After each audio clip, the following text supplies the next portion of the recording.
కార్యము వివరించుట నా బ్రతుకు చాలదయ్యా.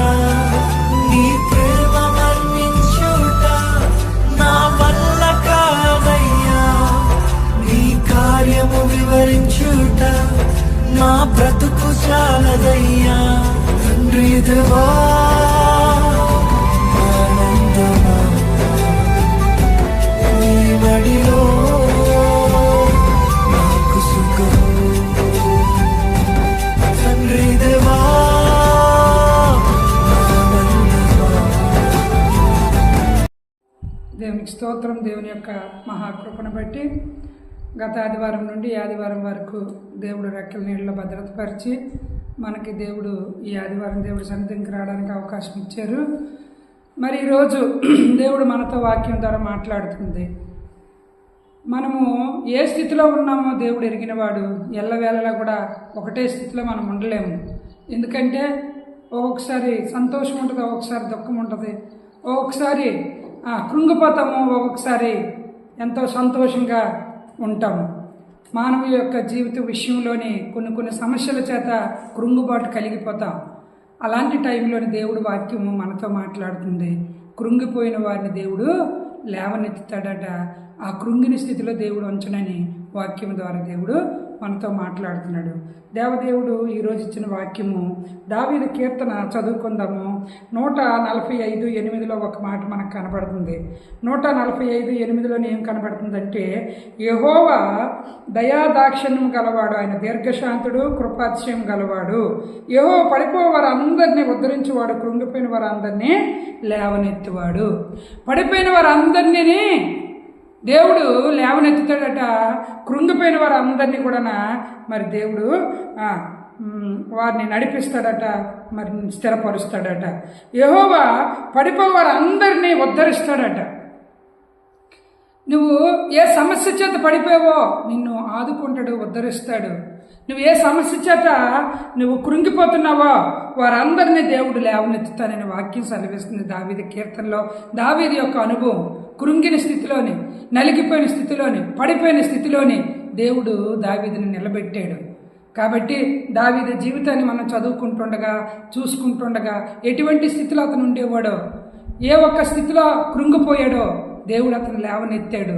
నిజమే, తండ్రి కూడా అతని పేరు మర్చిపోయినంత చివరి బిడ్డగా ఉండి గొర్రెలు కాసుకోవడానికి వెళ్ళిపోయాడు. మరి అభిషేకించడానికి దేవుడి చేత దైవజనుడు ఇంటికి వచ్చినప్పుడు కుమారులందరినీ చూపిస్తున్నాడు. చివరి బిడ్డడు కూడా అతని గుర్తు రాలేనంత స్థితిలోనే ఆ బిడ్డడిని చూస్తున్నాడు తండ్రి. అంటే అప్పుడు కూడా అతను ఆ పరిస్థితిలోని దేవుడు అన్నీ చూస్తున్నాడు. కాబట్టి ఆయన కృంగిన బ్రతుకును, ఆయన ఎంతగానో పడిపోయిన బ్రతుకును దేవుడు కట్టాడు. కృంగిపోయిన ఆ జీవితాన్ని దేవుడు ఈరోజు తండ్రి ఆ పేరుని మరిచినా, ఈయన కాదు అభిషేకించిన ఆయన వచ్చి చెప్పినా, లాస్ట్ వాడున్నాడు. అయితే ఆయన్ని రప్పించండి. వచ్చినప్పుడు ఆ బిడ్డడికి దేవుడు ద్వారా ఆ ఒక్క దైవజనుడు అభిషేకం చేసిన తర్వాత అటువంటి స్థితి నుండి దేవుడు గొర్రెలు కాచుకున్న దావీదును, కృంగిపోయిన స్థితి అది. ఎన్ని మార్లు అనుకున్నాడో, అయ్యో నా పరిస్థితి ఏంటని మనసులోనే ఒక గొర్రెలు కాచుకున్న దావీదుని తీసుకొచ్చి సింహాసనం ఇచ్చి ఇశ్రాయేలు ప్రజలందరికీ కూడా కాపు కాయమని దేవుడు అప్పగించాడు. నమ్మకత్వాన్ని చూశాడు, అప్పగించాడు. అందుకనే వాక్యం మనం చదువుతున్న దాంట్లో, యెహోవా పడిపోయిన వారందరినీ ఉద్ధరించేవాడు, కృంగిపోయిన వారందరినీ లేవనెత్తేవాడు. దావీదు విషయం దగ్గరికి వచ్చినప్పటికీ దేవుడు లేవనెత్తాడు.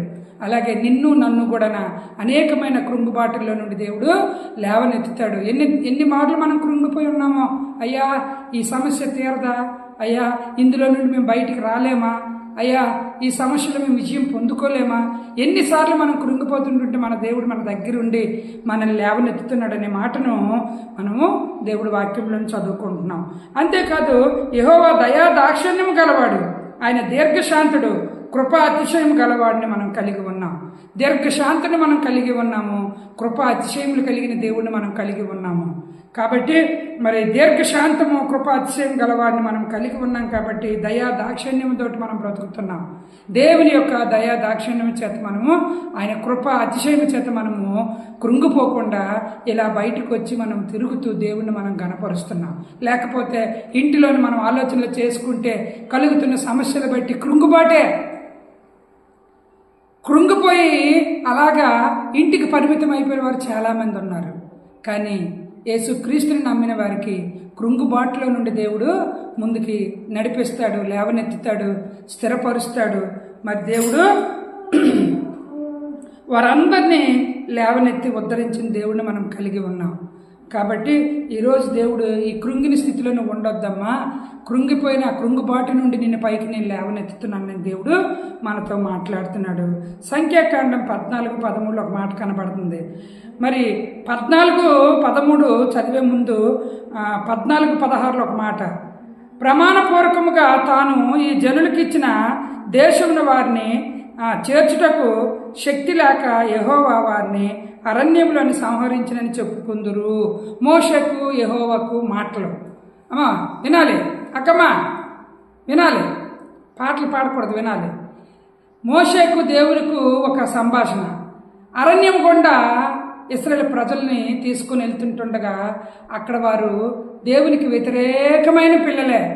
ఎంత దేవుడి ద్వారా అద్భుతాలు చూస్తున్నప్పటికీ దేవుణ్ణి మరి ఆ టైంలోని స్తుతించలేని స్థితిలో వారు ఉన్నారు. దేవుడికి అది బాధ అనిపించి మరి వారిని ఎక్కడికెక్కడ నేను హతమార్చేస్తానని అన్నప్పుడు మోషే గుర్తు చేస్తున్నాడు. ఐగుప్తీయులో ఉన్న ప్రజల దగ్గర నుండి వీళ్ళని తీసుకొని వచ్చాము, మరి అక్కడ నీవు ఎటువంటి వాడివో వారందరికీ తెలుసును, నీవు మనసు త్రిప్పుకుంటే వీరిని ఇక్కడ అంటున్నాడు మోసేతో దేవుడు కూడా, ఈ జనం కంటే గొప్ప జనాంగం నీకు నేను కలుగు చేస్తాను.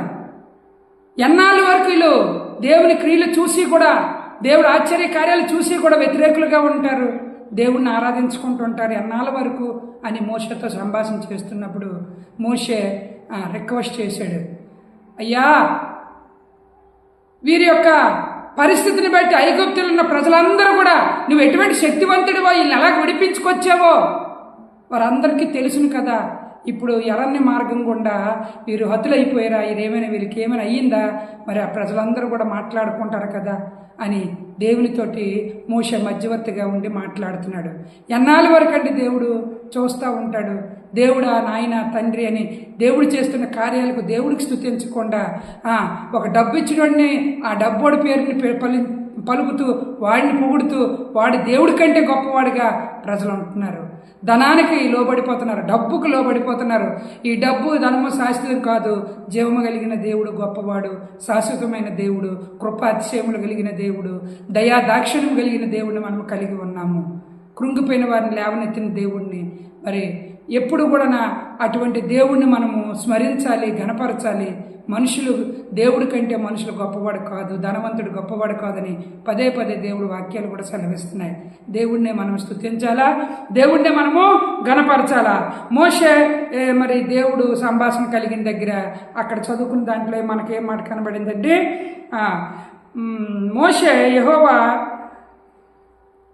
యెహోవాతో ఇట్లా నేను అలాగైతే ఐగుప్తులో దాని గురించి విందులు నీవు నీ బలమును చేత ఈ జనమును ఐగుప్తులో నుండి రప్పించితివి కదా, వీరు ఈ దేశ నివాసులతో ఈ సంగతి చెప్పుకుందురు. ప్రమాణపూర్వకముగా తాను ఈ జనులకిచ్చిన దేశమందు వారిని చేర్చుటకు శక్తి లేక యెహోవా వారిని అరణ్యంలోనే సంహరించదని చెప్పుకుంటారు కదా. మరి అలాగా వారు చెప్పుకున్నట్లుగానే ఉండకూడదు కదా అని చెప్పాడు. అయితే అక్కడ చదువుకుంటుండగా సంఖ్యాకాండం 14:17 యెహోవా దీర్ఘశాంతుడు కృపాతిశయుడు. దేవుడి కోపం వచ్చినా దీర్ఘశాంతుడు అయిపోయాడు. అందుకనే చదువుకున్న దాంట్లో వాక్యం దావీదు చెప్తున్నట్లుగా దేవుడు కృపాతిశయం కలిగిన వాడు, దీర్ఘశాంతుడు అని. అయితే వారు కోపం రప్పించినప్పటికీ వారు దేవుడు క్రియలు చూసి కూడా దేవుడిని స్తుతించలేని స్థితిలో ఉన్నప్పటికీ కూడా దేవుడు కోపం వచ్చినప్పటికి కూడా ఒక్కసారి మోషతో జ్ఞాపకము దేవుడి దగ్గర తెలియపరిచిన తర్వాత కూడా దేవుడు కృపాశాంతి కలిగిన వాడని మనకు వాక్యం క్లియర్ కనబడుతుంది. వారిని ఎక్కడ కూడా అరణ్యంలో సంహరించలేదు. వారు చేసుకున్న పనులు బట్టి దేవుడు కోపగించుకోలేదు. కోపం వచ్చినప్పటికి కూడా కోపాన్ని చల్లార్చుకున్నాడు. ఆయన వాక్యాన్ని నెరవేర్చాడు. అందుకే చదువుకున్న దాంట్లో ఏముంది?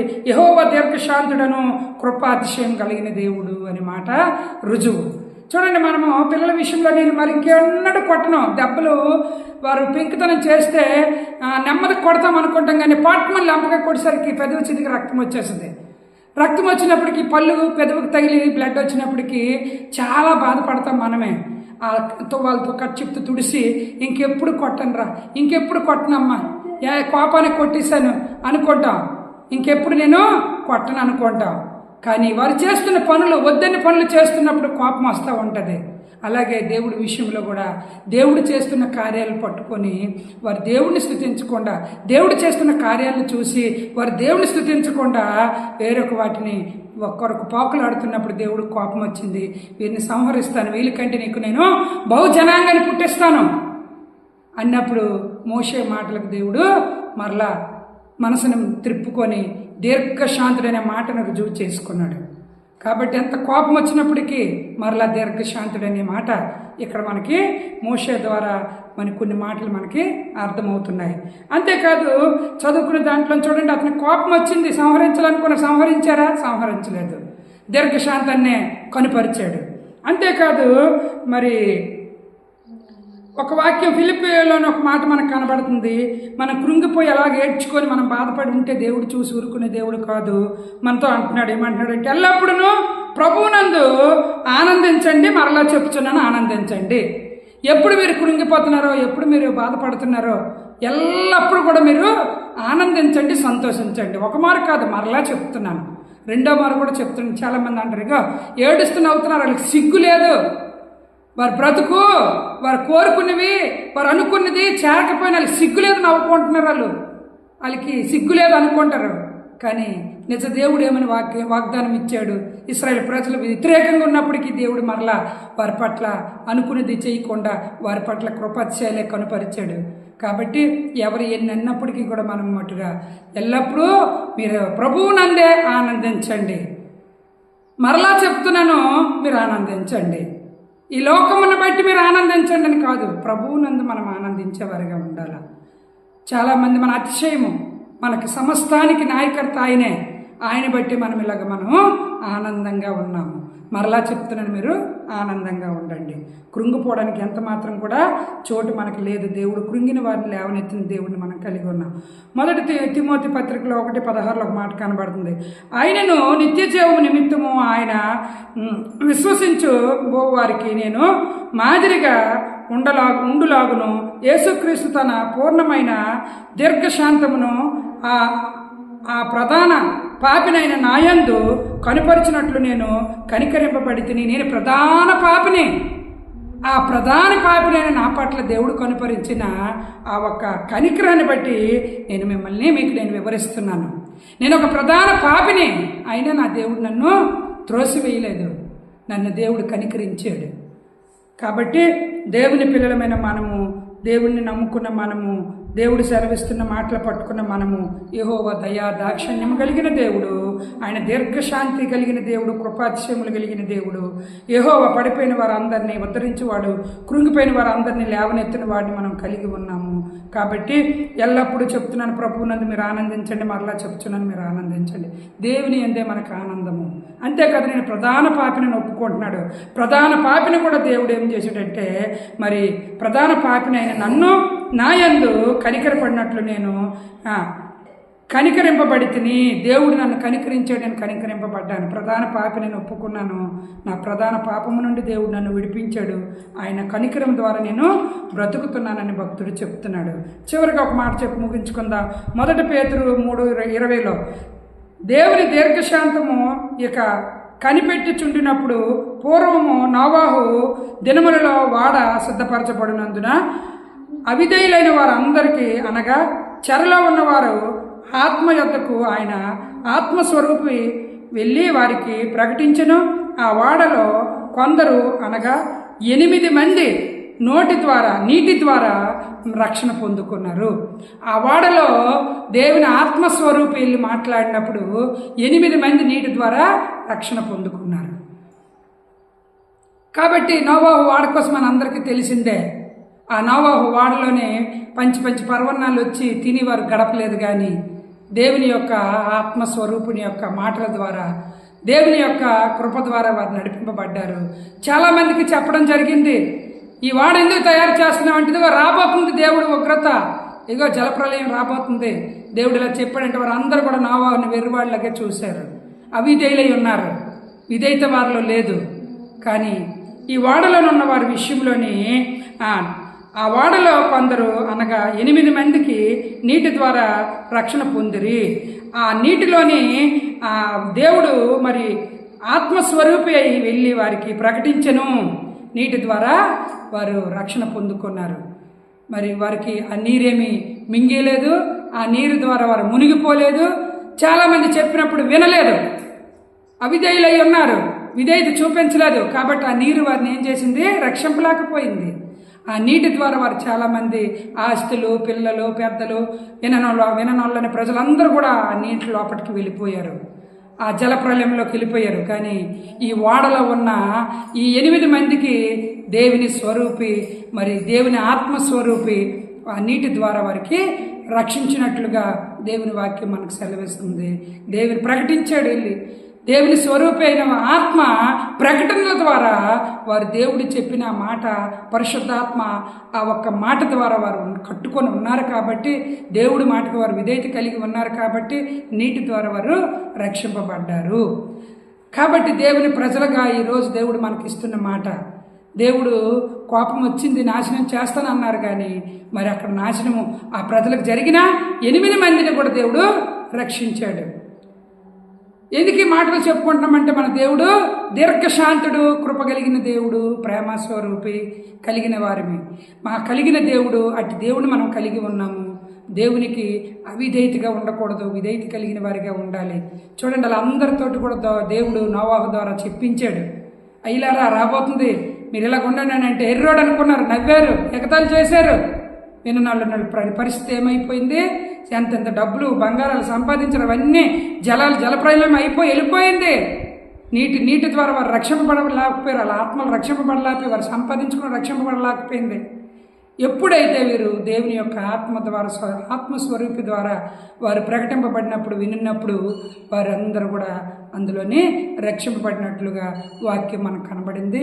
కాబట్టి నీటి ద్వారా కూడా వారికి ఏ హాని లేకుండా రక్షింపబడ్డారు 8 మంది కూడా. 8 మంది కూడా ఆత్మ యొద్దకు ఆయన ఆత్మస్వరూపి వెళ్ళి వారికి ప్రకటించెను. ఆ వాడలో కొందరు అనగా 8 మంది నీటి ద్వారా రక్షణ పొందిరి. 8 మంది కూడా నీటి ద్వారా రక్షణ పొందారు. దేవుని బిడ్డలుగా మనం ఉన్నామని అంటే, దేవుడిచ్చిన ఈ రక్షణ, దేవుడిచ్చిన భద్రత ద్వారా మనము దేవుని ఆత్మస్వరూపుడి మాటలు మనం వింటూ మన ఆత్మీయ జీవితాన్ని ముందుకు నడిపించుకొని మన బ్రతుకులు కట్టుకుంటూ కృంగిపోయిన స్థితిలో ఉన్న దేవుడు లేవనెత్తినవాడు, కృంగిపోయిన బ్రతుకుల్లో నుండి దేవుడు ముందుకు నడిపించినవాడు. కాబట్టి ఇన్ని మార్లు మనం కృంగేమో, క్రీస్తు ద్వారా మనం సంతోషించినట్లుగా దేవుడు చేశాడు. ఇంకా మన సంతోషము ఇంకా దేవునికి గణపరిచినట్లుగా ఉండాలని కళ్ళు మూసుకొని ప్రార్థన చేసుకుందాం. స్తోత్రం తండ్రి నాయన.